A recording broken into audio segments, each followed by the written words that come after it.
ನಮಸ್ಕಾರ ಗೆಳೆಯರೆ, ನಾಲೆಜ್ ಕನ್ನಡಿಗ ಯೂಟ್ಯೂಬ್ ಚಾನಲ್ಗೆ ಸ್ವಾಗತ. ಸ್ನೇಹಿತರೆ, ದೇವರಿಗೆ ಪ್ರತಿನಿತ್ಯವೂ ಎಲ್ಲರ ಮನೆಯಲ್ಲೂ ಪೂಜೆ ಪುನಸ್ಕಾರಗಳು ಮಾಡುತ್ತೀರಾ. ಆದರೆ ಮಾಡುವ ಕೆಲವೊಂದು ತಪ್ಪುಗಳಿಂದ ಕಷ್ಟಗಳು ಪರಿಹಾರವಾಗುವುದಿಲ್ಲ. ಈ ವಿಡಿಯೋದಲ್ಲಿ ಆ ತಪ್ಪುಗಳು ಯಾವುವು ಎಂದು ಹೇಳ್ತೀನಿ ಬನ್ನಿ. ಸ್ನೇಹಿತರೆ, ದೇವರ ಮನೆಯಲ್ಲಿ ಪ್ರತಿದಿನವೂ ಈ 5 ವಸ್ತುಗಳನ್ನು ಚೇಂಜ್ ಮಾಡುತ್ತಾ ಇರಬೇಕು.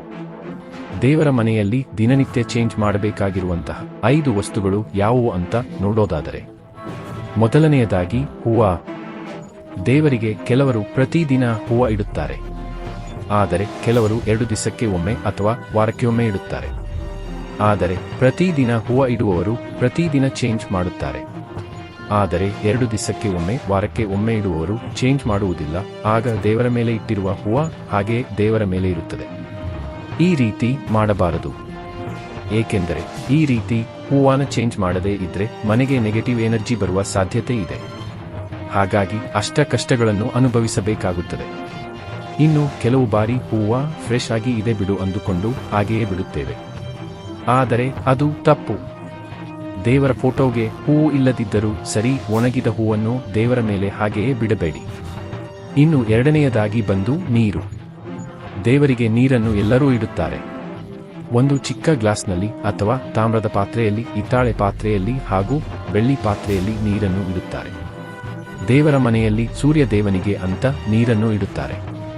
ಈ ನೀರನ್ನು ಪ್ರತಿದಿನ ಚೇಂಜ್ ಮಾಡಬೇಕು. ಇನ್ನು ಮೂರನೆಯದಾಗಿ ನೈವೇದ್ಯ. ಹಣ್ಣು ಹಂಪಲುಗಳನ್ನು ದೇವರಿಗೆ ನೈವೇದ್ಯವಾಗಿ ಇಡುತ್ತಾರೆ.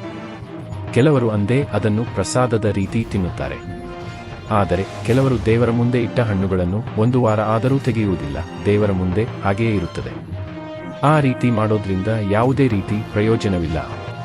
ಹಾಗಾಗಿ ನೈವೇದ್ಯವನ್ನು ಅಂದೇ ತಿನ್ನಬೇಕು. ಪೂಜೆ ಮುಗಿದ ನಂತರ ಅಥವಾ ಸಾಯಂಕಾಲ ಸಮಯದಲ್ಲಿ ಪ್ರಸಾದ ಎಂದು ತಿಳಿದು ನೈವೇದ್ಯವನ್ನು ಸೇವಿಸಬೇಕು. ಇನ್ನು 4ನೆಯದಾಗಿ ದೀಪ. ಪ್ರತಿ ಸಲ ದೀಪ ಹಚ್ಚುವಾಗಲೂ ಸಹ ಹೊಸ ಬತ್ತಿ ಹಾಗೂ ಎಣ್ಣೆಯನ್ನು ಬಳಸಬೇಕು. ಹೇಗೋ ಇದೆ ಬಿಡು, ಹಳೆ ಬತ್ತಿನೇ ಅಂತ ಅದನ್ನು ಹಚ್ಚಬಾರದು. ಆದಷ್ಟು ಕಡಿಮೆ ಎಣ್ಣೆಯನ್ನು ದೀಪಕ್ಕೆ ಬಳಸಿ. ದೀಪಕ್ಕೆ ಎಷ್ಟು ಎಣ್ಣೆ ಅವಶ್ಯಕತೆಯೋ ಅಷ್ಟು ಎಣ್ಣೆಯನ್ನು ಬಳಸಿ. ಈ ರೀತಿ ಮಾಡೋದ್ರಿಂದ ಎಣ್ಣೆಯನ್ನು ದೀಪದಲ್ಲಿ ಖಾಲಿಯಾಗುತ್ತೆ. ಈ ರೀತಿ ಎಣ್ಣೆಯನ್ನು ಹಾಕಿ ಬತ್ತಿಯನ್ನು ಹಾಕಿ ದೀಪ ಹಚ್ಚಿ ಪ್ರತಿದಿನ ಎಣ್ಣೆ ಮತ್ತು ಬತ್ತಿಯನ್ನು ಬದಲಾಯಿಸಿದರೆ ತುಂಬಾನೇ ಒಳ್ಳೆಯದು. ಇನ್ನು 5ನೆಯದಾಗಿ ರಂಗೋಲಿ. ಕೆಲವರಿಗೆ ದೇವರ ಮನೆಯಲ್ಲಿ ರಂಗೋಲಿ ಹಾಕುವ ಅಭ್ಯಾಸ ಇರುತ್ತೆ. ರಂಗೋಲಿ ಹಾಕಿ ಅದರ ಮೇಲೆ ದೇವರ ವಿಗ್ರಹ ಇಟ್ಟು ಪೂಜೆ ಮಾಡುವ ಅಭ್ಯಾಸ ಕೆಲವರಿಗೆ ಇರುತ್ತೆ. ಇದರಲ್ಲಿ ನೀವು ಮಾಡುವ ತಪ್ಪೇನೆಂದರೆ ಹಾಕಿದ ರಂಗೋಲಿಯನ್ನು ಅದೇ ರೀತಿ ಬಿಟ್ಟು ಬಿಡಬಾರದು. ಪ್ರತಿದಿನವೂ ರಂಗೋಲಿಯನ್ನು ಬದಲಾಯಿಸಬೇಕು. ಇನ್ನೂ ಮುಖ್ಯವಾಗಿ ಅಕ್ಕಿ ಹಿಟ್ಟಿನಲ್ಲಿ ರಂಗೋಲಿಯನ್ನು ಹಾಕಬಹುದು. ಆದರೆ ಕಲ್ಲಿನ ಪುಡಿಯಿಂದ ರಂಗೋಲಿಯನ್ನು ಹಾಕಬಾರದು. ಈ ರೀತಿ ಮಾಡೋದು ತುಂಬಾನೇ ಕೆಟ್ಟದ್ದು. ಹಾಗಾಗಿ ಈ ಕಲ್ಲಿನ ಪುಡಿಯಿಂದ ದೇವರ ಮನೆಯಲ್ಲಿ ರಂಗೋಲಿಯನ್ನು ಹಾಕಬೇಡಿ. ಇದಾಗಿತ್ತು ಗೆಳೆಯರೆ, ಪ್ರತಿದಿನ ದೇವರ ಮನೆಯಲ್ಲಿ ಚೇಂಜ್ ಮಾಡಬೇಕಾಗಿರುವಂತಹ ವಸ್ತುಗಳು. ಈ ರೀತಿ ಮಾಡೋದ್ರಿಂದ ನಿಮ್ಮ ಮನೆಯಲ್ಲಿ ನೆಮ್ಮದಿ, ಐಶ್ವರ್ಯ, ಸಮೃದ್ಧಿ ತುಂಬಿರುತ್ತದೆ.